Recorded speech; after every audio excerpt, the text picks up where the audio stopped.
Get down! Drop the knife!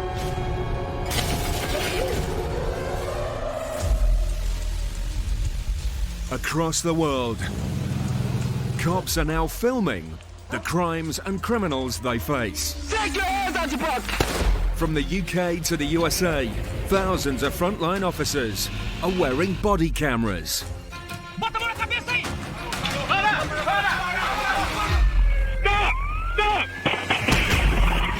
In this series, we reveal the most powerful, dangerous, Put down the knife! and extraordinary footage taken directly from police officers on the ground. Get your hands up! We'll hear firsthand from the cops involved. He is right there, right on the other side of the wall. Get out! My God, he's gonna kill Glenn. I gotta save him. Policing is under more scrutiny than ever, and their cameras are becoming essential to law enforcement, helping catch criminals in the act, Get out of the vehicle now! and police officers abusing their power. I was just scared for my life. Get out of the car, Casey, Casey. What's really going on? Like, what did I do? The camera never lies. This is Body Cam Cops.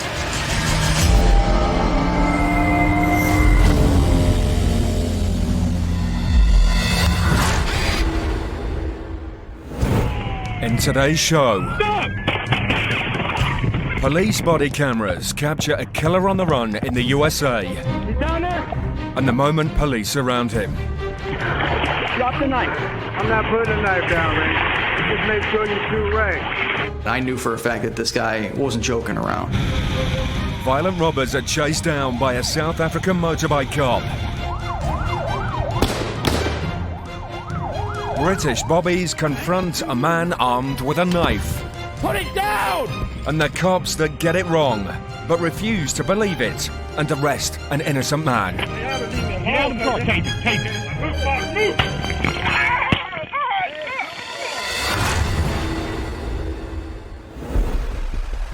On the tranquil shorelines of Lake Erie, USA, police body cameras capture the moment. The peace is broken. Drop the knife. Drop the knife. I'm not putting a knife down, Ray. Just make sure you shoot Ray. I don't know what brought him to that desperation. You know, I don't know why he would plead with us to shoot him.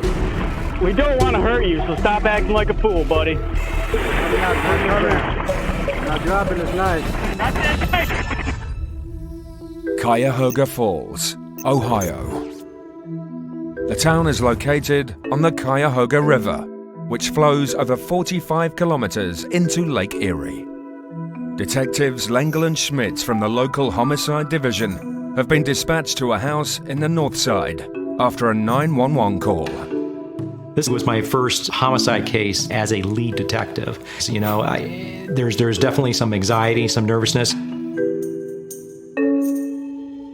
A young girl has arrived home to find her mother lying face down at the rear of the property. She's contacted her grandmother, who has dialed the police. Oh, police and fire. My granddaughter came home from school. Her mom wasn't in the house. My granddaughter went out to the garage and found her in there. And all she said was, "Oh, Grandma, come up right now. Mom's hurt." And I told her to hang up and call 911. What's your daughter's name? Amanda Russell. All right, hold on, man. Hold on just a moment. My husband's on his way up. The unresponsive female is 40-year-old Amanda Russell, a single mother who is starting afresh in a new town with her daughter. She was laying down on the ground. There was numerous what looked like stab wounds, lacerations. There was cut wounds. It was actually a very traumatic scene. And I felt very terrible for Amanda's daughter to actually have to witness this. Amanda has been murdered in a violent attack. She has received over 50 stab wounds. This was a hated attack. Whoever did this went above and beyond what it would take to kill a normal person, but they kept on stabbing and they kept on slashing, which also led me to believe that this person most likely knew this individual. The two detectives are able to quickly establish a possible suspect. There was also a third individual that was staying out of the garage. This person was identified later as Jeffrey Conrad. Jeffrey Conrad and Amanda Russell had at one time been in a relationship. It quickly deteriorated and turned violent. She had taken out restraining orders, but he had always tracked her down. One thing that we definitely noticed when we showed up on scene and finding out that this Conrad person was staying there, he was not there at our murder scene. And we're wondering, where is he? He definitely needed to be somebody that we need to talk to. 45 kilometers away on the banks of Lake Erie, as day turns to night, a ranger on patrol spots a man in the woods with a knife. He immediately calls for backup. Officer Robert Pitts is one of the first on the scene. So we pulled into the park. It's dark. There's no lights. No, you're fine inside your house. Just stay inside. Call the police if you see a black male wandering around with a knife. So we started searching the trailer park, searching under trailers. We're running through the bushes. And at one point in time, I'm like, there's no way in the world that this guy is going to be in here. He's gone. He's long gone. But he soon hears his partner calling out. This way. Copy. He's screaming. There are guys running across the parking lot. So this guy climbed this 14-foot fence and was waiting for us.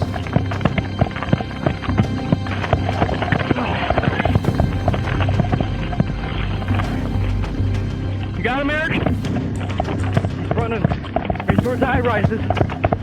And all I can see is his back, and he's running with this knife. See him still. And every time the guy was raising his arms, you could see the knife shining in the parking lot. Lenny, he needs to the dog this way. Now I'm scared because I know he still has that weapon. Running back into the woods. Still got a visual, Mike. Chasing the target over fences and across fields, Officer Pitts suddenly realizes how vulnerable his situation could be. I'm like, if this guy turns around, I don't know if he's got a firearm. I don't know what other weapons he may have. He may have planned an ambush, and I have no idea. You know, all these things are running through my head. See him hop the fence or run. Right there. As he nears the shoreline of Lake Erie, he spots his target. He's down there! So I look down over the edge of this fence, and it's like a 14-foot drop down onto the beach. And there's tall trees, you know, and we have no idea where this guy's going, but you can hear him running towards the lake. Right there he is! Stop! He doesn't know it, but Officer Pitts is on the tail of suspected murderer Jeffrey Conrad. Stop right where you're at! You're surrounded by the cops! Stop right there, motherfucker!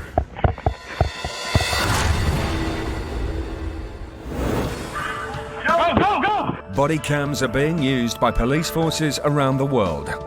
It gives law enforcement agencies in different countries the ability to learn from one another and to improve their performances. Turn around for me. You're under arrest. Do not resist. Sandy Springs, Oklahoma. A cop has been called to help stop an SUV. Coming back around. He stops his cruiser so he can deploy a tire trap, but he has no time. The SUV smashes into the cop car and sends the officer flying, but unhurt. The SUV is wrecked, but the driver is unwilling to go quietly. Over here. Get both hands up! Ma'am. Okay, come out, ma'am. Come here. She's also refusing to show her hands. Are you the one in there? Can't see the other hand. Yours? I'm God, bitch! Okay, well, come on out. So the cops bring her bawling to an end.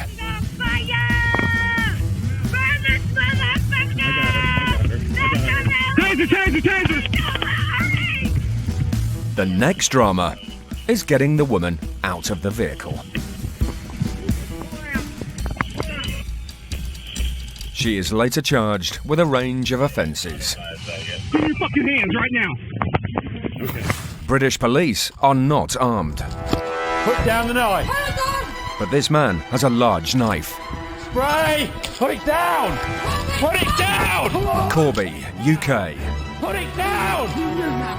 2 officers are called to a domestic dispute, but now it's a life-threatening situation. Put it down. The officer is stabbed just below the neck. Down. Are you all right? Put it down. Get on the floor. Get on the floor. You're under arrest for possession of a offensive weapon. Okay. Attempted wounding on ourselves. Okay. The officer is saved by his stab vest, and the knifeman is jailed for 3.5 years. Sometimes police work isn't about arresting the bad guys. It's also about being schooled by kids on the basketball courts. Cocoa, Florida. These officers find themselves in a 3-on-3 ball game with some local kids. The body cams film the young lads running rings around the officers. Good take.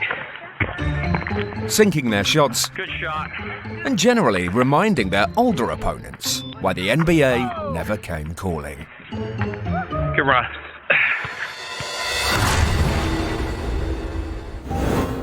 Soshangovi, South Africa. A township established over 40 years ago. Crime here is a major concern and is on the rise. 2 suspects are at large after a violent house robbery earlier in the day. But a red BMW the thief stole has a tracking device fitted, and police are closing in. Officer Flip Wellman has been on the force for 29 years and patrols on his motorbike.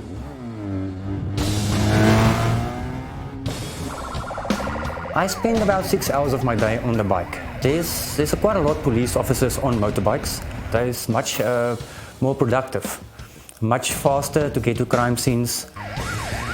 He normally finds himself in the city of Pretoria, 60 kilometers away.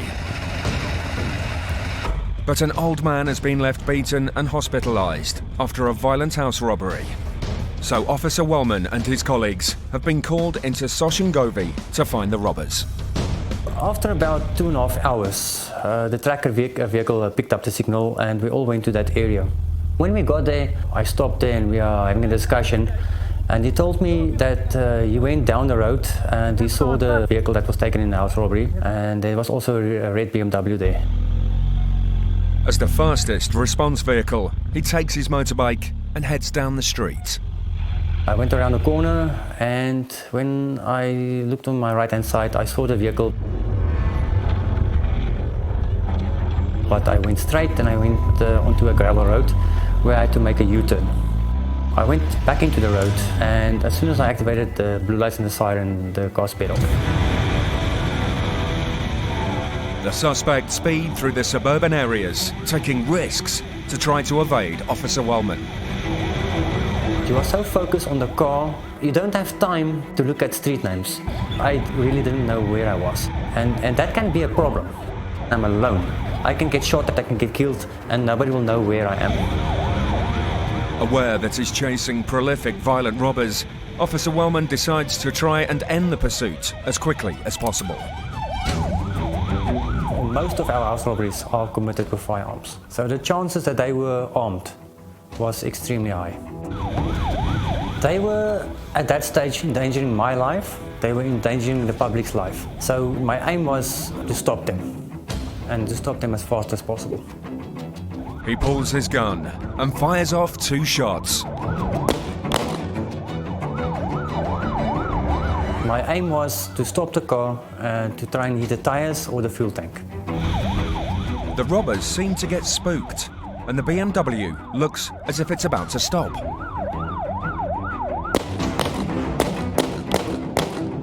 My main concern was the public. I was firing, so I had to make sure that there was no public in the way. In the built-up area, the chase reaches speeds of up to 170 kilometers an hour. There's a lot of sand and stuff on the roads, and that makes your chance for slip or fell much higher. The stolen car cuts corners. It speeds down busy roads packed with school children, only narrowly missing an innocent boy crossing the road. Your margin of error is so small. If you have a crash at that speed, you will also injure somebody of the public. Still trying to shake the officer off, the stolen vehicle turns onto a dual carriageway. Unable to shake the police, the driver oversteers, coming out of a corner. He lost control of the vehicle and the car sped out. Officer Wellman fires off more shots to finally disable the vehicle as one of the robbers abandons the car. One of the suspects ran off and he jumped the walls, so he was gone. He's faced with the driver. Officer Wellman doesn't know if he's armed, and the robber doesn't know that the officer is now out of bullets.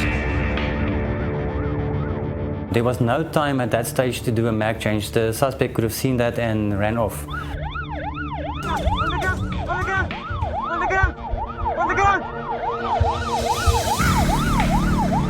But the bluff works, and they arrest the driver. Officer Wellman is then able to review the bullet damage to the vehicle. My point of view is it's extremely important to wear a dash cam or a body cam on yourself or in your vehicle. A camera will make a huge difference, especially when you fired your weapon or arrested somebody. Yes, it is extremely important to have a dash cam or a body cam.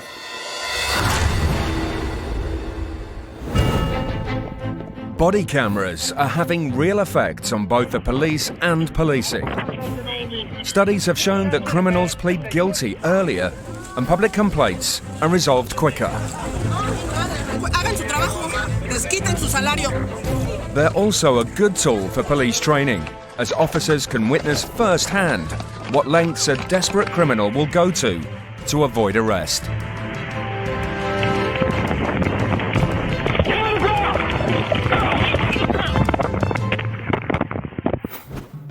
Lubbock, Texas. Cops have been called to stop an argument involving this man who is being evicted from his home. I can find your ID before you head out. After some checks, officers realise the man has some outstanding warrants and his ID has expired. That's the expired one. So they decide to take him into the station. All right, step up. Oh, man, come on, man. No, step up. Come on, man. Come on. Really? But this man has other ideas.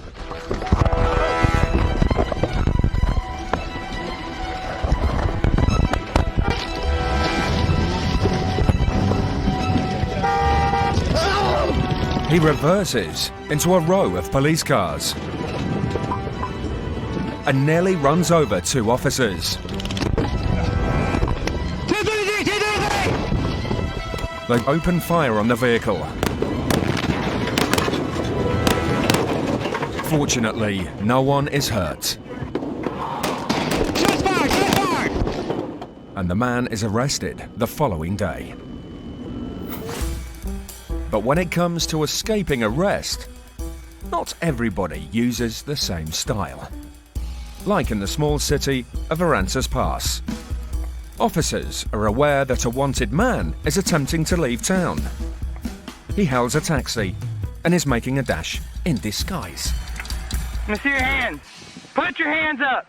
Put them on the ceiling. Put them on the ceiling. Put them up. 39, we got him. He's dressed as a woman.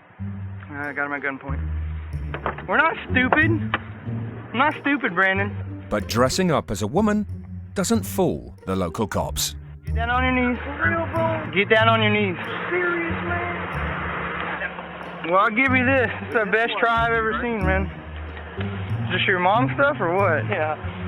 Golly, man, I'm tempted to leave this on you so I can take a mugshot with him. I want to, man. No, take it out, man.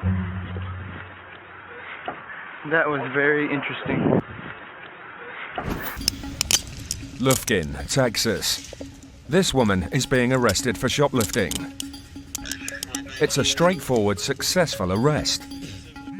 Officers cuff her and put her in the back of their vehicle while they focus on her bags. There should be nothing to worry about. She's cuffed and compliant. Or so they think.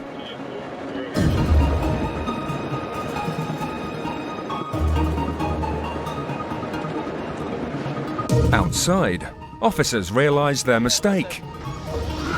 God dang! Hey! But it's too late. What the hell? The dash cam on the stolen police vehicle captures her hitting speeds of up to 160 kilometers an hour. Police pursuit vehicles watch as she dodges spike strips.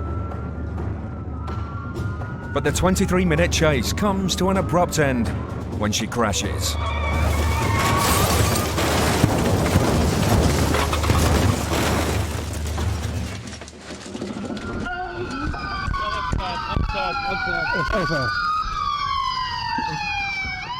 No one is hurt, apart from some police officers' pride. Since this happened, the local cops have installed a window divider in their vehicles.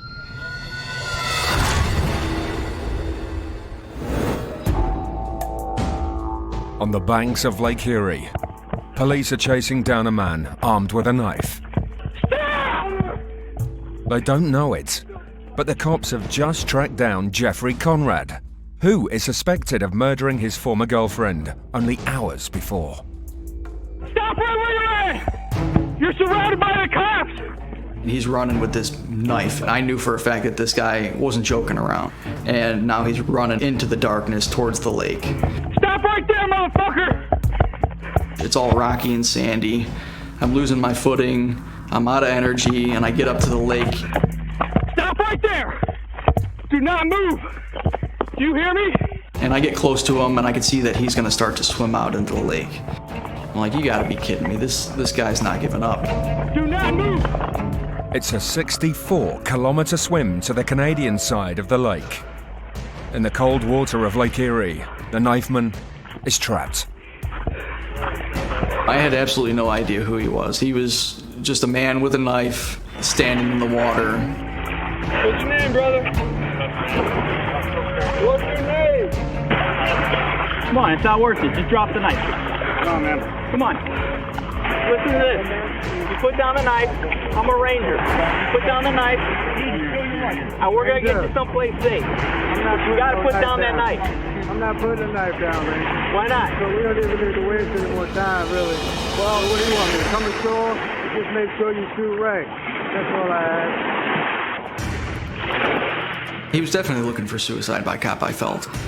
That may be what he wanted, but I'm not gonna give it to him. So, Officer Pitts takes his stun gun.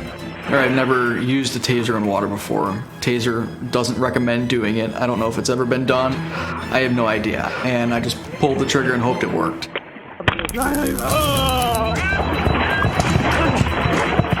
I started walking towards him to make sure that he was going to come back from underneath the water. And as soon as he did, he jumped out of the water with a knife in his hand. I need some lethal cover. Here you go. He came back up with the knife still in his hand. So I'm squeezing the trigger on the taser again, and he goes back down underneath the water. Drop it. Oh, knife. Drop the knife. Drop it. Then he comes up, and the knife's not in his hand anymore. Come back. Come on back. Walk back. He had already had like 3 or 4 cycles of the taser on him, and the water's getting up to my waist.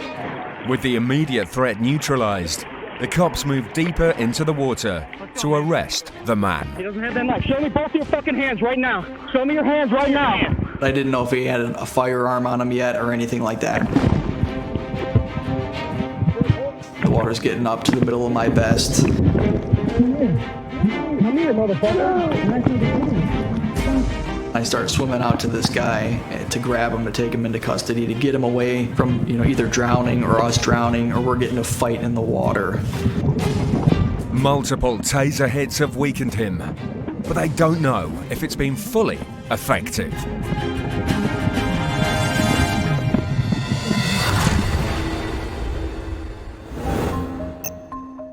Savannah, Georgia, the oldest city in the state. In recent years, crime here has been on the rise. Police officer Charles Wilson and 2 colleagues are in Fernwood with a warrant to arrest a young black male called Michael Clay in connection with an assault. Also out that day is Patrick Mumford. He's just finished work and is chatting with Michael Clay's family. I see 3 police flushing down the street and stop right there behind my car. The officers immediately single out Patrick. What's really going on? Like, what did I do? How you doing, sir? What's your name, man? Boy, I hope I'm not going to jail or I don't know really what's going on, so a lot of things are cycling through my brain. What's your name? I'm going to ask you one more time. Stand up. I told the police my name, but they said, step out the car, sir. Stand up. Turn around, put your hands in the car. What happened? The officers have failed to ask for ID or tell Patrick why they want to search him. Turn around, put your hands in the car. What I do? Man, what I do? Y'all ain't telling me what I do, man. Dude, you got a warrant, dude. You got a warrant? And I'm like, no, I don't have a warrant. I just seen my probation officer. If I had one, she'd have locked me up there. Patrick is on probation for his first offence, possession of a small amount of drugs. If I do go to jail, they revoke my probation, I get 7 years in prison. And that's really the part about me being scared, because I didn't want to go to jail. The officers don't relent. They're sure they have their man, and they aren't giving Patrick a chance to explain himself. They probably just thought I was lying, and I was actually Michael Clay. I just came back from my probation officer. I don't even know what's going on, I'm so confused. I was just trying to get away from them. I was at least trying to buy some time. Kept saying, call my people, call my people. I was telling them to call my mama so at least somebody else can see or be a witness to what's going on. No, man. Hey, Jack, call my people, Jack. No, man. The situation quickly escalates, and an officer draws his stun gun. All right, tase him. Back up. Tase him. Tase him. When I first saw the taser, the first thing I was thinking like, oh no, I don't want to get tased. All right, tase him. Get off, get off. Dude, stand back, stand back. Get out of the car now, we're not telling you again. Heard and seen so many stories about people getting tased and some people not living after the taser. But within seconds, that's exactly what happens.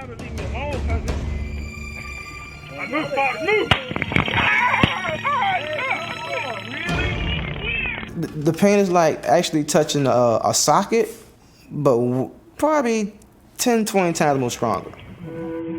Stun guns fire 2 wire-attached probes into the skin. They hook themselves in, and an electric charge is released, rendering the victim powerless. After they tased me, it kind of took all my energy from me. I was terrified. My voice was kind of gone, like I almost crying. Officers managed to put cuffs on their man, but he's still struggling. When they put me in cuffs, I'm thinking like, I gotta fight back, because I don't want y'all to just grab me and slam me on the ground and skin me all up, and they just treated me with no respect. But the 3 officers have control of their man. All they need to do now is confirm him as Michael Clay. Patrick Mumford. They accosted the man. What's your name? I'm going to ask you one more time. They threatened him. Get out of the car now, we're not telling you again. Tasered him. Cuffed him. Relax, dude. And searched him. All because they thought he was Michael Clay. How long I had a warrant? I don't know if you got a warrant, because you're not who I'm looking for. Policing isn't just about arrests. They're also on hand to rescue and save people who are in mortal danger. To help with ongoing officer training, The body cam footage is invaluable and helps shape the way future incidents are handled. Get on your back, get on your back, get on your back.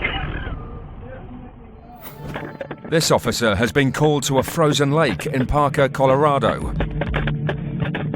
Every year in the USA, an average of 3,500 people die unintentionally from drowning.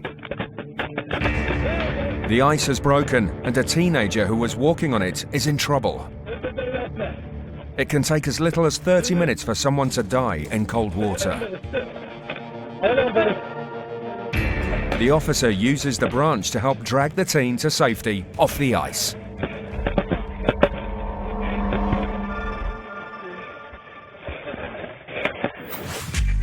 Talmadge Memorial Bridge in Savannah, USA. The bridge has a 56-meter drop at its highest point. One of the most sensitive and dangerous incidents police are called to are suicide attempts. A young man is visibly upset and dangerously close to the edge. Come talk to us, get over here and talk to me and let's work this thing out, man. And this is not a point about you going no jail or none of that stuff right here. We want to help you. That's what we're here for. But the police are well trained in dealing with this type of situation. Rather than slip off the edge, officers get hold of the young man and he's taken to hospital.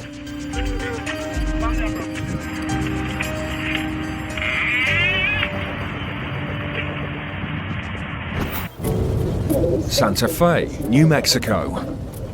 Officers are called to a burning car. The engine is on fire, but the driver is struggling to get out. Not every rescue needs windows broken or doors pulled away, as this bodycam footage shows. Sometimes cops require a cool, calm head.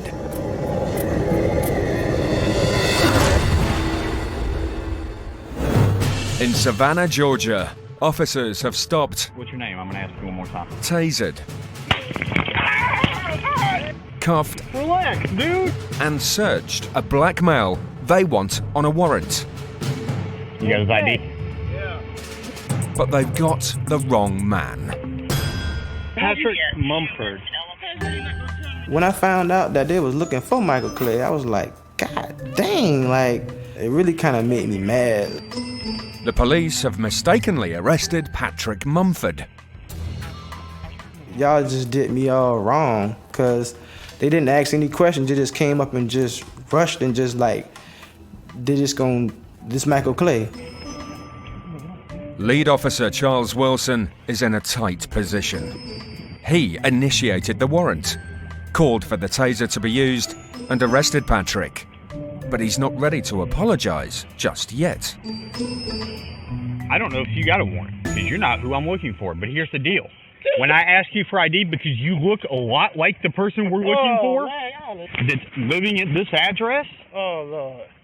you give us ID. And when you start this whole fighting nonsense, dude, you caught yourself a charge you didn't need to catch, man. All you had to do is give me this.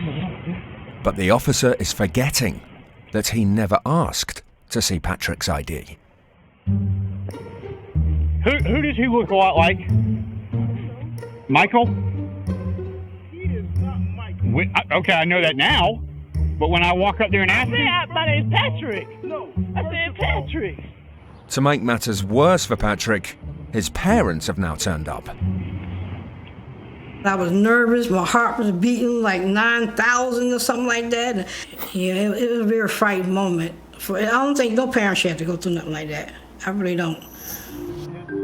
They don't know what's happened, but as law-abiding people, they assume the police have arrested their son with good reason. And Officer Wilson has all the explanations. And when we asked him for his ID, he wanted to be not very cooperative. They were trying to get me and my husband to go along to what they're saying. Well, he fought us, sir. That's the problem. Even though he's not who we were looking for, when he didn't want to identify himself, all on video, okay? And he made it so my mama looked at me like I was a bad guy. I asked him for his ID 3 times, man. That's all on video. The officers blame Patrick for not showing his ID. He told both of my parents that, oh, I asked him for ID 3 times. Then he goes back and say I asked him for ID 4 times. The reason it got to where he's at is because, I mean, we asked him 4 times, man, give us your ID. And he jumped in the car, kept reaching over that seat. 4 times I asked him. And like I said, it's all on my video. 4 times. But the cop's own body cam doesn't back him up. Here's the deal. He said Patrick, but when we asked for ID to confirm it, that's when he started. To get, yeah. And it's everything's on video, okay? It's not like we came up here just saying, hey, we're going to jack you up, okay?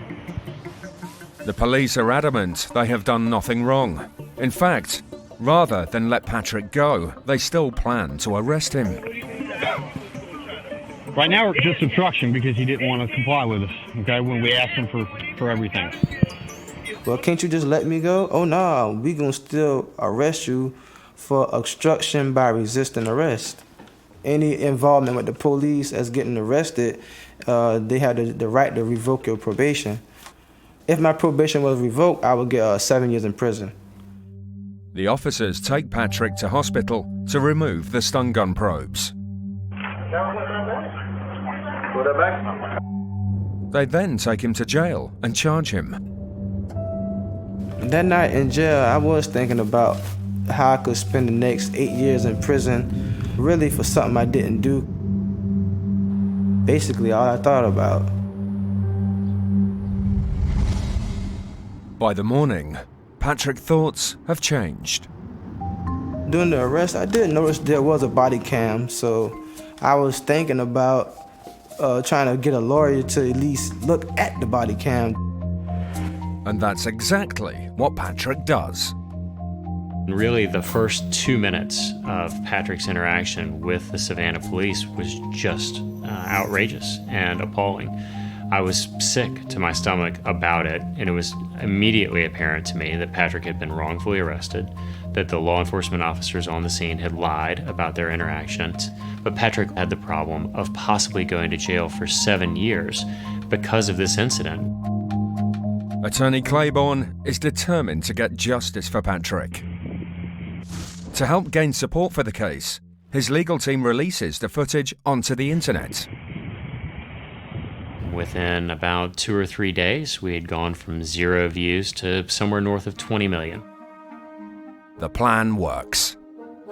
The police department then began an actual investigation. The initial complaint that Patrick had made had been stopped. It had never been properly evaluated by the Internal Affairs Department. Patrick received an apology from the police, a financial payout, and the officers were temporarily suspended. But he knows that if the cops weren't wearing body cameras that day, things could have turned out very differently. Back then, when I think about it, the body cam was very good that it did have it, because I didn't really have too many witnesses that actually seen anything. So basically, I could have been just in jail for something I didn't do, and an innocent person in jail for nothing. But somebody did go to jail. On hearing about the incident, Michael Clay turned himself in and served 6 months. Yeah, well, actually, Patrick called me and he was like, the police is looking for you. They just got tased. And I was like, tased what? He's like, it's all over Facebook, YouTube. And I thought it was just a little prank video that he was trying to get me to look at it. Then I seen the actual police badges and I seen them pulling their tasers out, and I was like, oh, wow, this is for real. I do feel like it was my fault because they were looking for me, and he just got caught up in the mix. Sao Paulo, Brazil. Situated on the Atlantic coast, the city is a hotspot for kidnap crime. A wealthy businessman is being held for ransom by an organized crime gang with a history of kidnapping. Esse é o tipo de crime que a gente costuma dizer no Brasil que é como procurar uma agulha num palheiro. A gente sabe que alguém foi retirado do convívio familiar e foi escondido em algum lugar do país inteiro. A gente não tem ideia no começo de onde essa pessoa pode estar e quem foram os criminosos que o sequestraram. Police track down one of the gang members, arrest him, and make him lead them to the hideout. The element of surprise is key. A gente usou o carro do criminoso para entrar na chácara, entrar nessa quinta e não levantar suspeita daqueles que estavam vigiando a vítima. The cops approached the kidnappers' hideout unnoticed. Por saber que eles estariam armados, a gente tinha uma informação que poderia haver arma de fogo ali, a gente sempre vai com toda a cautela necessária. Então nós somos, pode ver pelo vídeo, devidamente protegidos, usando coletes, usando armas, inclusive. Weapons at the ready. Officers form up behind the arrested gang member, and once the door is open, they storm the building.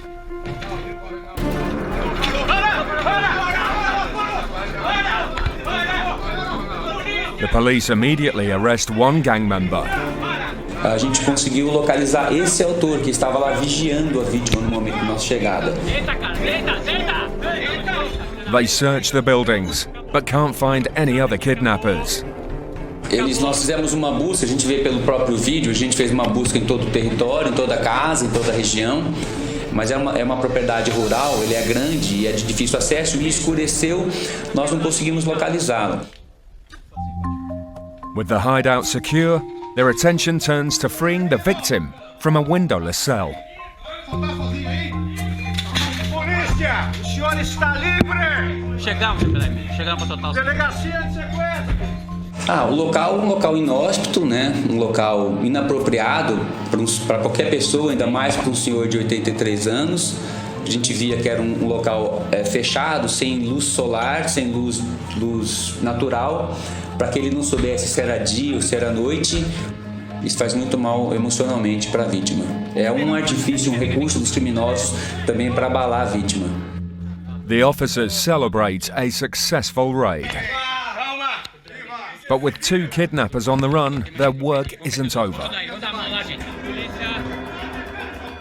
A week later, and the cops raid another property.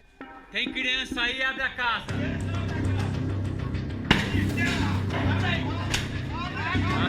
Abre. Sai daí! In the darkness of the house, the police don't know the layout or if the targets are armed.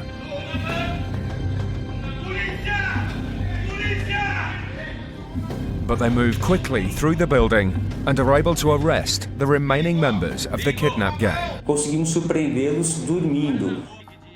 Missão cumprida, né? A gente libertou a vítima sem pagamento de resgate, prendemos o líder e o segundo líder e prendemos mais um ator no dia. The perfect police raid, and the body cameras captured it all.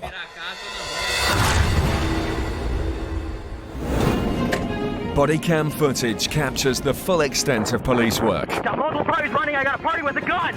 And officers can find themselves not always dealing with members of the public.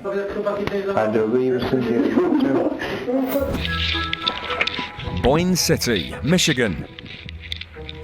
This officer has come across a trapped fawn. Even though it's a wild animal and the officer doesn't know how it might react, he sets about helping it. The baby deer is released and runs off without so much as a thank you. Pasco, Florida. Easy, buddy. The sheriff's dog unit are tracking a man on the run. He could have come out this way, you think? Without a trained animal, it would be extremely difficult to hunt down their target in this thick vegetation. The animal covers a large area quickly. Eventually, he finds the man lying on the ground. Let me see your hands! Put him up! Put him up! Watch him! Watch him! Put him up! Falling out! Watch him! The arrest is made possible because a sniffer dog's sense of smell is 40 times more sensitive than a human's.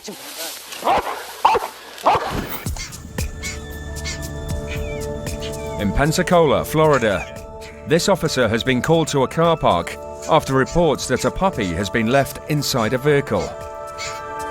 Hey, Sergeant, it's 182. It's a puppy, and I can't see it, but it's crying. It appears to be in distress.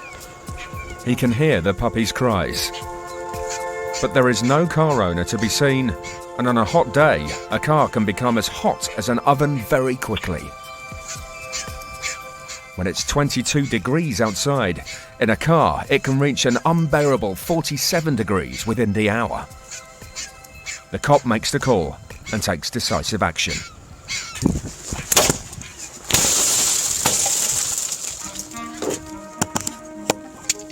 Come here. Come here. They save the puppy, and when the owners turn up, they give them a talking to. Basically what happened, guys, is I came up, and unfortunately the dog was in distress and I couldn't get in your vehicle. Yeah. We couldn't make contact with you guys, so per Florida law, we're actually allowed to break the window, and that's what we did. So we broke the window to get the dog. Basically, we got to replace the window ourselves, basically. Yes, we do.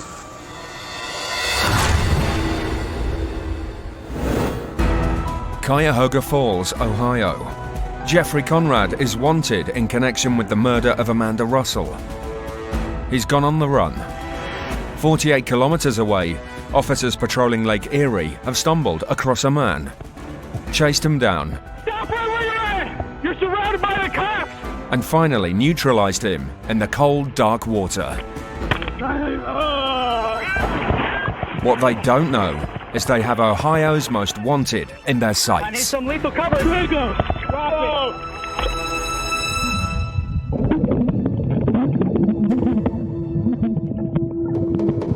When I first grabbed him, he just seemed like he had nothing left in him, and he knew that this was the end. Stand up! Stand up! Don't drown him. Do not drown him. He let us put him in handcuffs.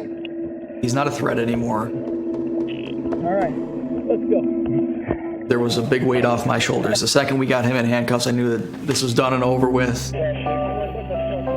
Out of the cold water, the cops are happy they have their target in cuffs. And it gets better once they establish the knifeman's identity. Before I left the scene, they identified him as Jeffrey Conrad. You know, they said that, hey, this is the guy that murdered the woman in Cuyahoga Falls, and my jaw dropped. He was a bad dude, but he made a lifetime of terrible decisions. I'm glad that I didn't afford him the opportunity to lose his life that day. The cops take Conrad to the station, and Detective L'Engle gets a chance to interview him about Amanda Russell's murder. Did I know I was going to kill her? Yeah. I know I was going to kill her. He didn't have a lot of remorse, a lot of humanity in him. They had Jeffrey Conrad confessing to murder. They discovered CCTV footage of him purchasing the murder weapon. And they soon recovered that very knife from the floor of Lake Erie. Jeffrey Conrad was charged with murder, convicted, and sentenced to life without the possibility of parole. I'm not going to lie, it does feel good, and it feels that we can actually finally close the book on this case.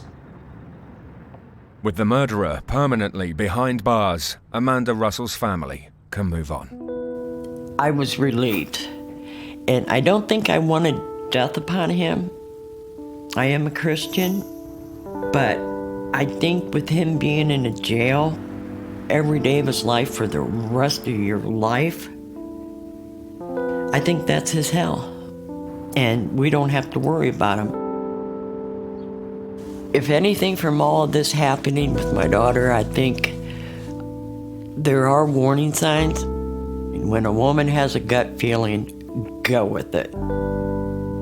Don't wait until you get so involved in the feelings and listen to other people. Because I would hate another mother to lose a child.